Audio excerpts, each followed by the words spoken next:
Guys अस्सलाम वालेकुम sir में रिएक्शन में आप सबको स्वागत है। तो गाइज फिर से लेके आएंगे हम लोग रिएक्शन वीडियो। तो गाइज हम लोग का जो पीएम मोदी जी है 28 साल पहले उनका बोलने का तरीका कैसा था और अभी कैसा है, तो इस वीडियो में काफ़ी अच्छा से दिखाया गया है। मोदी जी को भाषण देते हुए हम लोग देखे तो हम लोग सोचे क्यों ना हम लोग के साथ साथ आप लोग को भी दिखाइए। तो गाइस आज का वीडियो काफ़ी हेल्पफुल होने वाला है, आप लोग अंत तक जरूर देखना। हेल्पफुल इसलिए है क्योंकि पीएम मोदी जी का वीडियो है और मोदी जी को कौन कौन पसंद करते हैं आप लोग कमेंट बॉक्स में लिख के जाना। हाय गाइस अस्सलाम वालेकुम। तो उम्मीद करते हैं आप लोग भी ठीक है और हम लोग भी बहुत अच्छे हैं। तो गाइस आज की वीडियो है पीएम मोदी के ऊपर में। पहले जो मतलब 28 साल पहले जो था वो उसका बोलने का तरीका, लैंग्वेज या फिर उसका भाषा जो भी बोले कैसा था और अभी कैसा है। तो बिना टाइम वेस्ट करते हुए वीडियो स्टार्ट। तो चलिए देखते हैं। 26 जनवरी 1992 भारत के इतिहास का वह ऐतिहासिक दिन जब जम्मू कश्मीर में आतंकवाद अपने घुटनों पर आ गया था।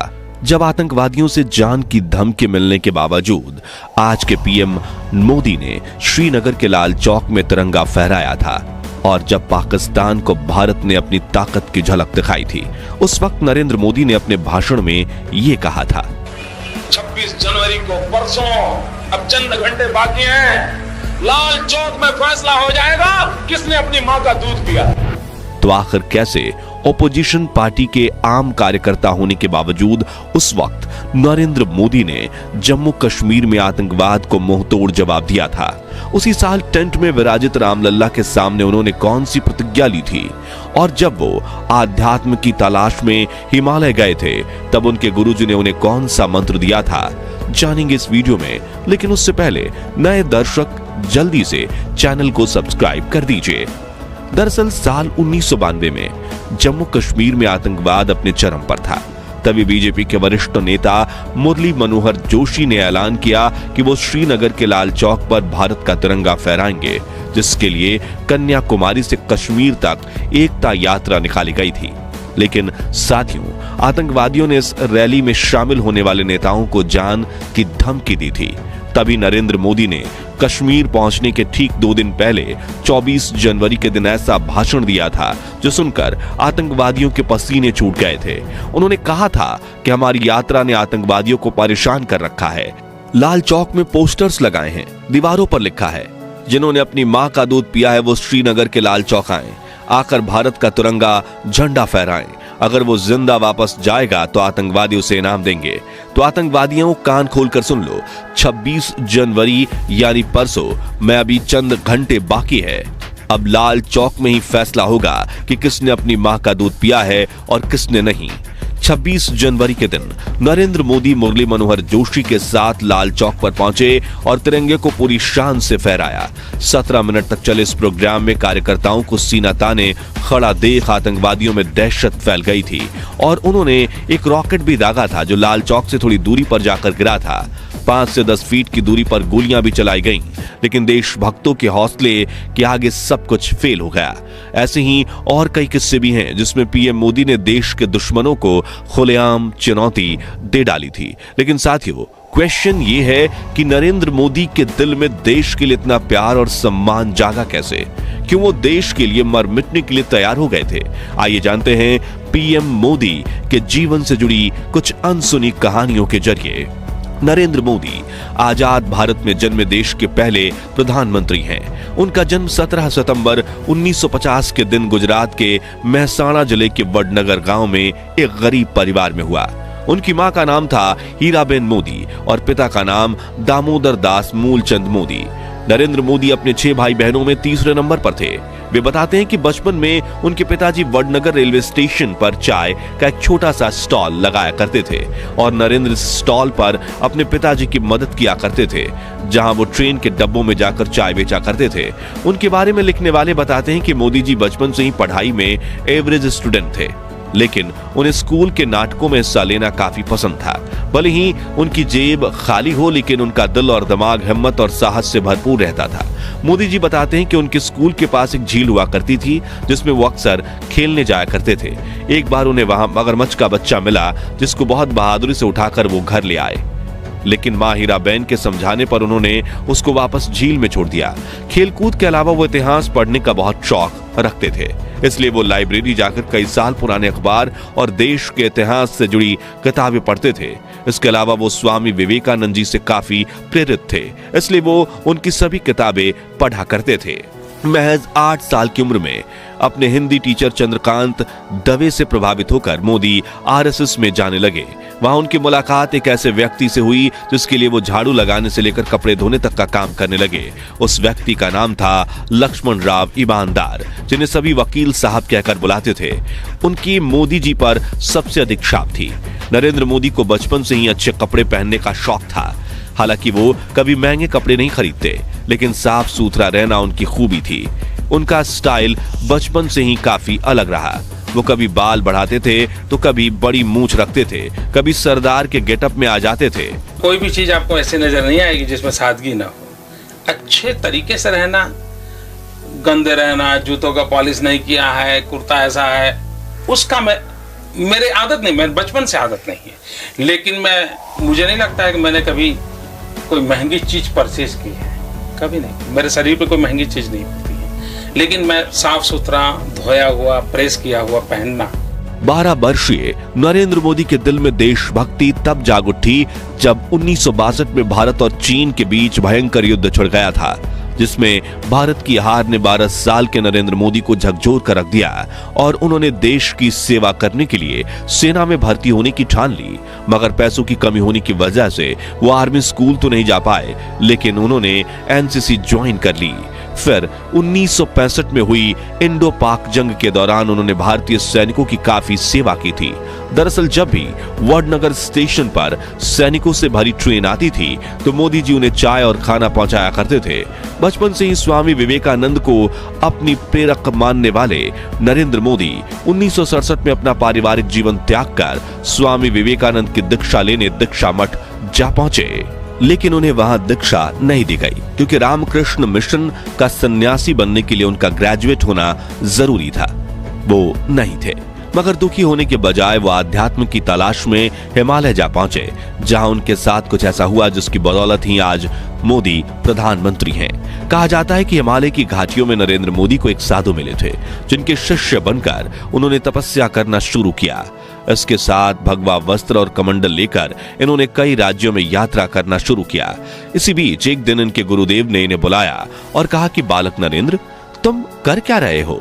नरेंद्र कुछ समझ नहीं पाए।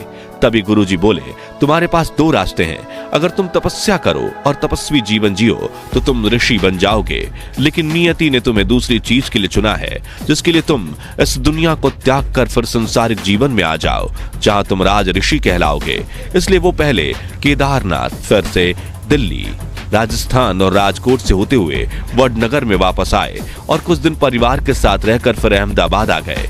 घर छोड़ने को लेकर उन्होंने एक इंटरव्यू में ये कहा था, 17 साल की आयु में घर छोड़ दिया। स्कूली शिक्षा के बाद मैं निकल गया। वो तब से लेकर के आज तक मैं भटक रहा हूँ नई चीजें पाने के लिए। जहां उन्होंने चाय के कैंटीन में काम करने के साथ आरएसएस ज्वाइन कर लिया और एक प्रचारक के रूप में काम करना शुरू किया। फिर 1975 में जब इंदिरा गांधी ने कई राजनीतिक कारणों की वजह से राज्य में आपातकाल लगा लिया था, उस वक्त भी मोदी जी सरदार के रूप में पुलिस से छुपकर सरकार की नीतियों का विरोध करते रहे। साल 1985 में नरेंद्र मोदी ने बीजेपी में आधिकारिक एंट्री ली और पार्टी के प्रचार प्रसार में जुड़ गए। लाल कृष्ण आडवाणी को मोदी जी का राजनीतिक गुरु माना जाता है। 90 के दशक में जब मोदी जी ने आडवाणी की सोमनाथ से अयोध्या यात्रा में बड़ी भूमिका निभाई, उस वक्त अयोध्या में एक घटना हुई जिसके बारे में काफी कम लोग जानते हैं। बताया जाता है कि 1992 में नरेंद्र मोदी अपने 2-4 साथियों के साथ नंगे पांव अयोध्या में रामलल्ला के टेंट में पहुंचे, जहां प्रभु श्री राम को कड़ी तपस्या करते हुए देख वो काफी भावुक हो गए। उस वक्त उन्होंने भगवान राम की सौगंध खाते हुए प्रतिज्ञा ली थी कि मैं दोबारा आपके दर्शन करने तभी आऊंगा जब आप भव्य मंदिर में विराजमान हो जाएंगे। इस बात को 32 साल हो गए, लोग भूल गए, लेकिन नरेंद्र मोदी नहीं। उनके नेतृत्व में रामलल्ला को न्याय मिला और 22 जनवरी 2024 के ऐतिहासिक दिन पर उन्होंने ही नवनिर्मित राम जन्मभूमि मंदिर का उद्घाटन किया और उनकी प्रतिज्ञा पूरी हुई। इसके बाद उन्होंने अपने भाषण में रामलल्ला के लिए कुछ ऐसे बोल बोले जो सुनकर आपके रोंगटे खड़े हो जाएंगे। राम भारत की आस्था है, राम भारत का आधार है, राम भारत का विचार है, राम भारत का विधान है, राम भारत की चेतना है, राम भारत का चिंतन है, राम भारत की प्रतिष्ठा है, राम भारत का प्रताप है, राम प्रवाह है, राम प्रभाव है, राम नेति भी है, राम नीति भी है, राम नित्यता भी है, राम निरंतरता भी है, राम विभु है, विशद है, राम व्यापक है, विश्व है, विश्वात्मा है। पीएम मोदी गुजराती में कविता लिखते हैं। उन्हें फोटोग्राफी का भी काफी शौक है। बहुत कम लोग ये जानते हैं कि पीएम मोदी अमेरिका से पब्लिक रिलेशन और इमेज मैनेजमेंट का 3 महीने का कोर्स कर चुके हैं। उनके 5 भाई हैं और एक बहन है। नरेंद्र मोदी की पत्नी का नाम जशोदाबेन मोदी है। परिवार के कहने पर उन्होंने सिर्फ 17 साल की उम्र में जशोदाबेन से शादी की थी। कुछ लोगों का कहना है कि शादी होने के 3 साल बाद तक मोदी जी अपनी पत्नी के साथ रहे, लेकिन मोदी जी के बारे में लिखने वाले इस बात से इनकार करते हैं और कहते हैं कि वो दोनों कभी साथ रहे ही नहीं। मोदी जी का मानना है कि एक शादीशुदा के मुकाबले अविवाहित व्यक्ति भ्रष्टाचार के खिलाफ ज्यादा जोरदार तरीके से लड़ सकता है, क्योंकि उसे अपनी पत्नी, परिवार और बाल बच्चे की कोई चिंता नहीं रहती। खैर, 1992 में एकता यात्रा करने के बाद पीएम मोदी गुजरात आ गए, जहां 1995 में बीजेपी ने पूर्ण बहुमत की सरकार बनाई। केशुभाई पटेल को मुख्यमंत्री बनाया गया और नरेंद्र मोदी को पार्टी का कामकाज देखने के लिए मुंबई बुला लिया गया।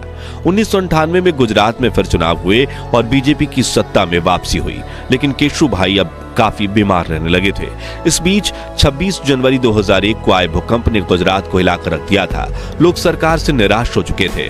तभी केंद्र में एनडीए की सरकार थी और प्रधानमंत्री थे अटल बिहारी वाजपेयी, जिन्होंने मोदी जी से कहा, तुम्हें दिल्ली छोड़कर गुजरात जाना चाहिए। पहले तो मोदी जी ये बात समझ नहीं पाए, लेकिन फिर उन्हें पता चला कि वाजपेयी उन्हें गुजरात का मुख्यमंत्री बनाना चाहते हैं और गुजरात आने के बाद 7 अक्टूबर 2001 के दिन नरेंद्र मोदी को गुजरात के मुख्यमंत्री के रूप में नियुक्त कर लिया गया, जहां उन्होंने 4 बार लगातार जीत हासिल करके करीब 13 साल तक गुजरात के मुख्यमंत्री का पद संभाला। और फिर साल 2014 में बीजेपी ने केंद्र में भारी बहुमत के साथ जीत हासिल की और 26 मई 2014 के दिन नरेंद्र मोदी बने भारत के प्रधानमंत्री। तो दोस्तों, आज के लिए बस इतना ही। अगर आप इस वीडियो का पार्ट 2 देखना चाहते हैं, जिसमें हम प्रधानमंत्री बनने के बाद मोदी जी के जीवन के रोमांचक सफर की बात करेंगे, तो कमेंट बॉक्स में हम लोग का वीडियो हो गया कंप्लीट और मोदी जी का जो छोटा सा स्टोरी है सुन के बहुत ज़्यादा अच्छा लगा। कितना आप लोग तो सुने लिए होंगे वीडियो ना, मेडली लग घर से बिलोंग करता है, वो कितना स्ट्रगल करके कहाँ तक कहाँ पहुँच गया कि अभी पाकिस्तान के साथ लड़ रहा है। आप लोग देख सोच सकते हैं। पता है गाइस, इंसान को ना वही कोशिश करनी चाहिए। देखते हैं प्रधानमंत्री कहाँ से कोशिश किया है, बहुत जगह से ठोकर भी खाया है वो, तब आकर के प्रधानमंत्री बना है। चाय बेच करके ये काम, ये मतलब कि सफलता उसको मिला है। तो कहाँ से कितना जगह से भटका है वो। तो इसीलिए बोलता है इंसान कभी कोशिश, मतलब जो इंसान की मेहनत है वो कभी कोशिश जारी अगर रखिएगा ना, कभी भी हार नहीं मान सकता वो मतलब एक ना एक दिन सक्सेसफुल हो ही जाता है। तो वही बात है। आज नरेंद्र मोदी की ये स्टोरी सुन के बहुत अच्छा लगा। आज मतलब कि पाकिस्तान के साथ इतना बड़ा दुश्मनी लड़ रहा है। तो गाइस, आप लोग कौन इंडिया से मोदी जी का कौन बहुत बड़ा फ्रेंड है, कमेंट बॉक्स में लिख के जाना। मोदी को कौन पसंद करते हैं कमेंट बॉक्स में बताइएगा जरूर। अगर पसंद आई वीडियो तो लाइक शेयर कमेंट और सब्सक्राइब। ठीक है, आज का वीडियो हम लोग का ये तक है। तो अच्छा लगे तो सब्सक्राइब कर लीजिए, लाइक कर लीजिए और ज़्यादा से ज़्यादा शेयर कीजिए हम लोग का वीडियो को। और आप लोग को कैसा वीडियो देखना पसंद है कमेंट बॉक्स में लिखिए। और इन पर रिएक्शन में भी चाहिए वो चैनल सब्सक्राइब कर लीजिए। Bye bye.